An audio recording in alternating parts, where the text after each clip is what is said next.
Hello and welcome to Fibertown. My name is Emily and I'm glad you're here. This is my very first episode. So let me tell you a little bit about myself and why I'm doing a podcast. I live in the Washington, D.C. area and I am a crocheter, knitter, spinner, and recently a weaver. And I love doing all of those things and they've made a big difference in my life. And I'm also a huge podcast viewer. I've gotten a lot of inspiration from watching others' podcasts, and I'm always excited to see the familiar faces and see what they're doing. So I hope to sort of join that community and share what I'm doing. So without further ado, welcome to Fibertown.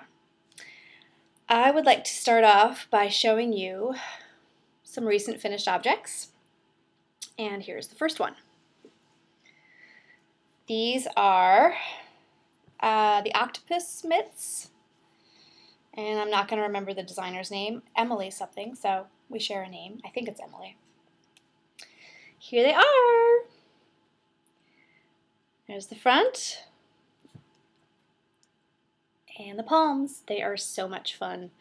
You can see they're a little bit different. I made them quite, spaced apart. I did the right mitt first and then the left, and as a result they have different gauges. And what I found is that this one was much bunchier and tighter, and just the floats weren't as good as the first one. I must have been more tense, and I tried to stretch it to match when I was blocking them. Yeah, color work doesn't want to stretch horizontally, but it will stretch vertically like nobody's business. So this one is a little taller and skinnier than the other one, but it's okay. I don't have to have it perfect. I like the pattern a lot. I love this hem. It's a hemmed situation here, which is the first time I had tried that, and I want to try that on a sweater at some point because that was a lot of fun. Good technique. If I had known, I should have known better, but I didn't use a smaller needle size for the hem. I should have done that because they just they do flare out a wee bit. They don't hug the wrist, but that's okay. I don't think they're really supposed to. So those are my octopus mitts, and those were out of, let's see, kind of old stashy yarn, Frog Tree Petaboo. That was the orange, I believe. No, sorry, this was the blue. And this is 80% merino, 20% bamboo. So that was the blue. And the orange is Pagewood Farm hand-dyed sock in orange spice, and that was a superwash nylon mix. I have a lot left over. I could probably make some octopus mitts for a kid. Not anytime soon. All right, so those were my mitts. I also have a version of the crosswords at the coffee shop, and I decided not to do a shawl, but I made this into a scarf.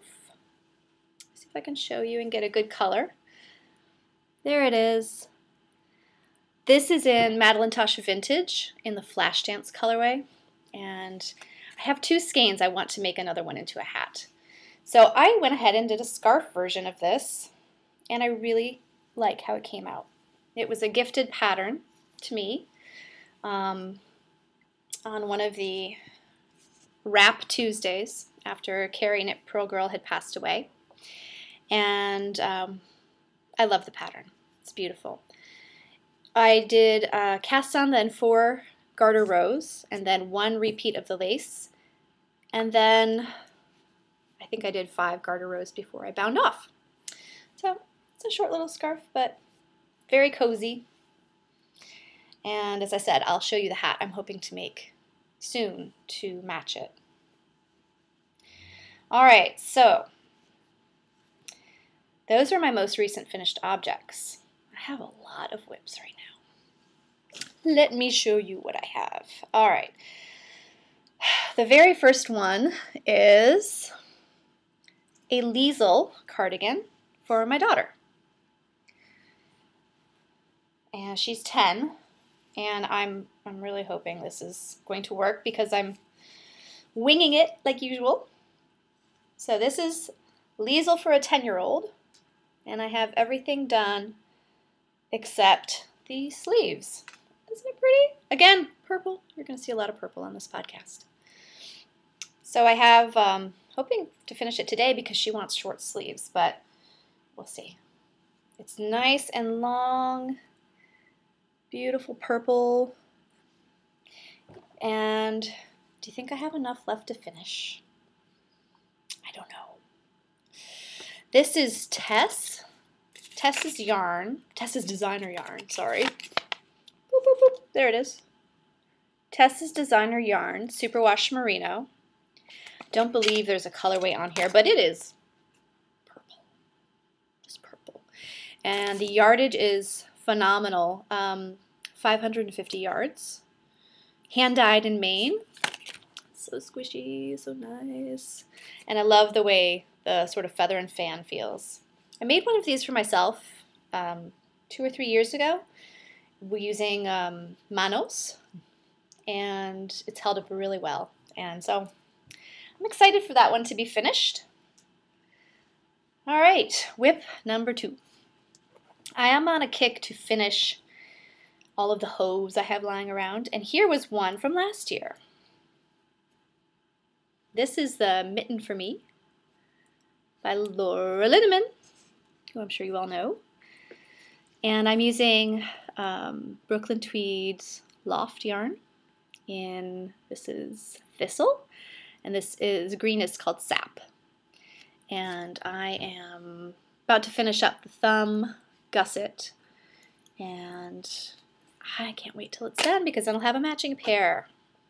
Here's the first one, which I did during the Mystery Knit Along last, I believe, February, March. And while I know a lot of people have very strong opinions about the Loft, it looks great on. I love how it comes down low on my wrist. And I am doing these on a 1.5. I haven't told you any needle sizes. Oops. Doing these on a 1.5. And I like the Loft. You know, it is very fragile. I would never seam anything with it. But I like the feel of the finished product. And I could actually see myself making like a colorwork shawl out of it. I think that would be beautiful. So, it's in my Day of the Dead bag. This is a Pitaloop bag, my one and only Pitaloop. Awesome bag. So yeah, hopefully I'll finish that in a week or two. They're sort of at a less exciting stage now, but got to push through and finish them. Okay, so I've showed you, let me show you this. This is, I don't know what this is. Maybe a cowl? It may be a Wham Bam Thank You Lamb cowl, but this is kind of a swatch to see how this yarn knits up. This is hand spun, fluffy and pink and wonderful and sparkly. And this is from Hobbledehoy, and it was several bats called Snow Sprite. So much fun. Hobbledehoy is so much fun. I love, I think their booth at Maryland Sheep and Wool will be one of my first stops next year because just fantastic stuff. So there it is. I don't know. It's sort of a WIP, sort of a swatch. Not sure what to do. What's the best use for this yarn? I'm not convinced that the cowl is the best way to go. But at any rate, it's fun, fun, fun to knit up. Okay, so,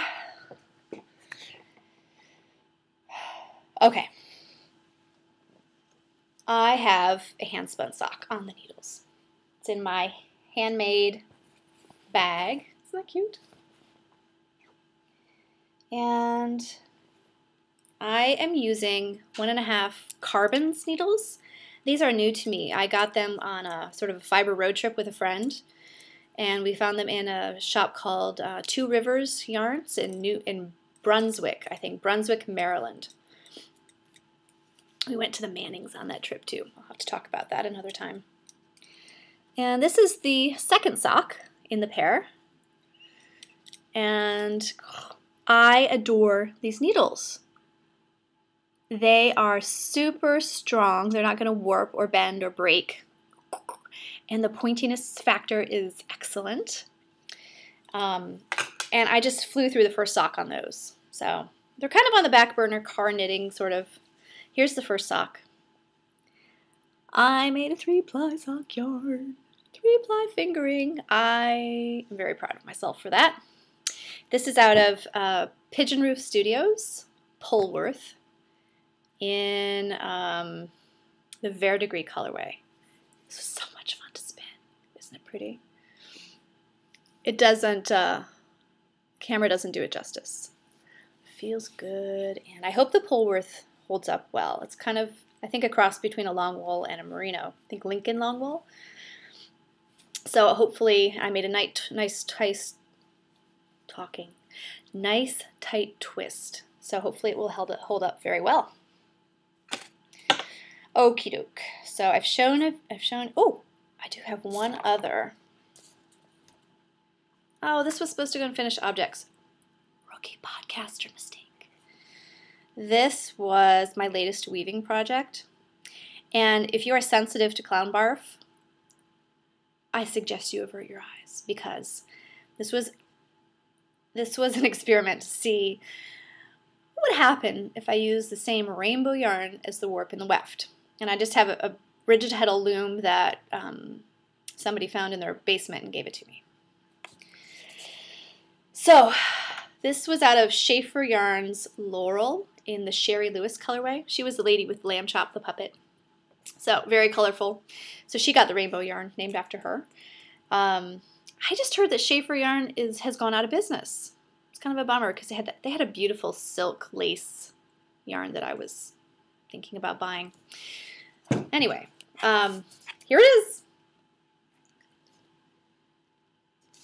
Hang on. There we go. Clown vomit. Shoot. Clown vomit in plaid.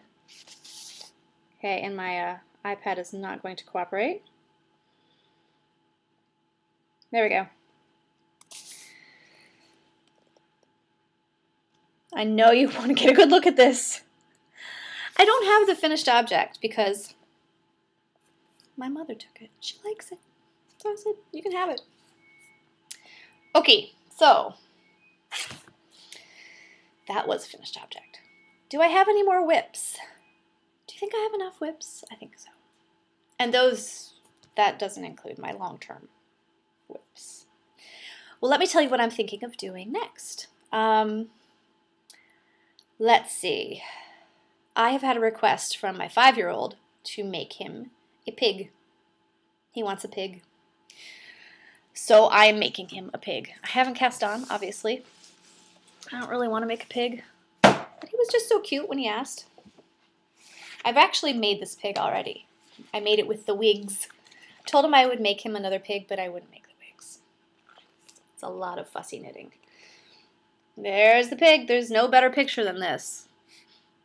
So it'll be a cute little pink pig out of some acrylic without the wigs.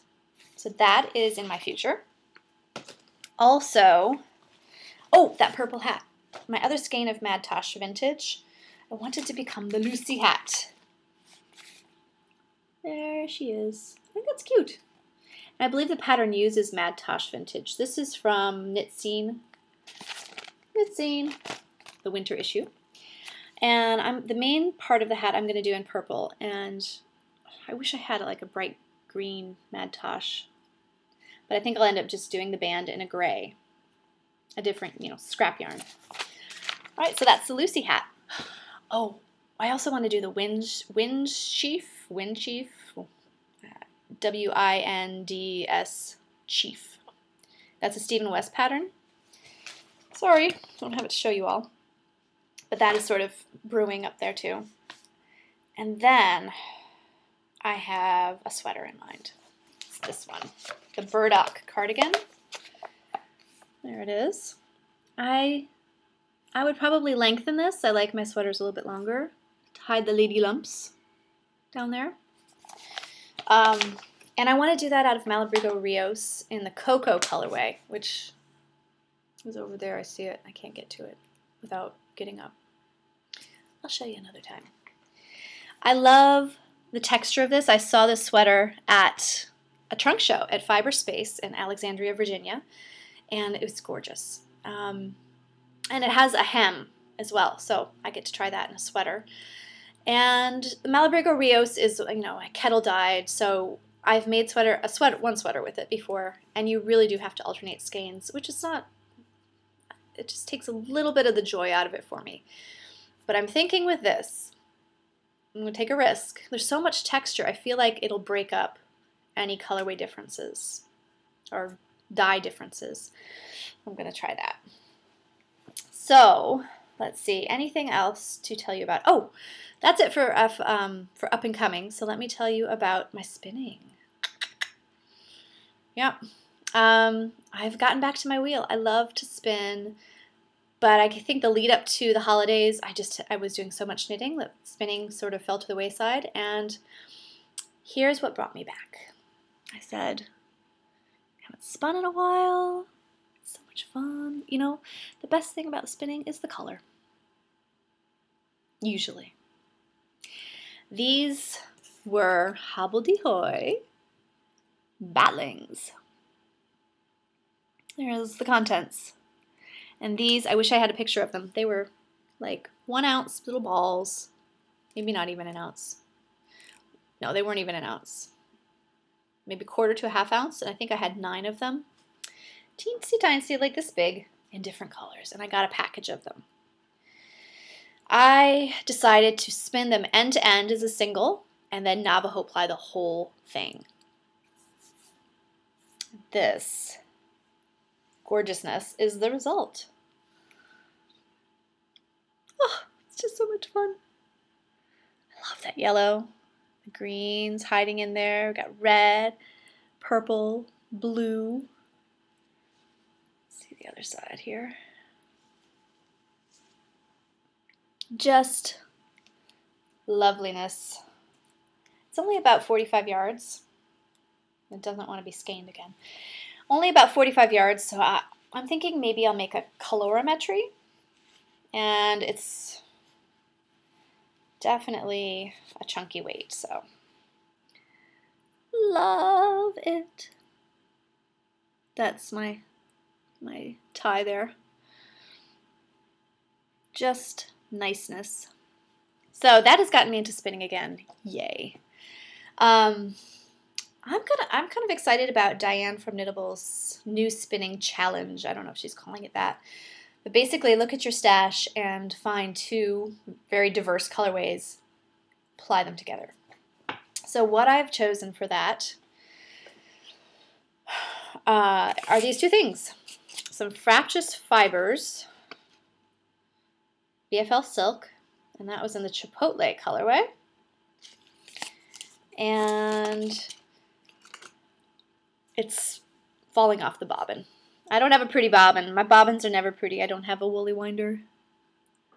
I just can't bring myself to buy one because I'd rather spend that money on stuff.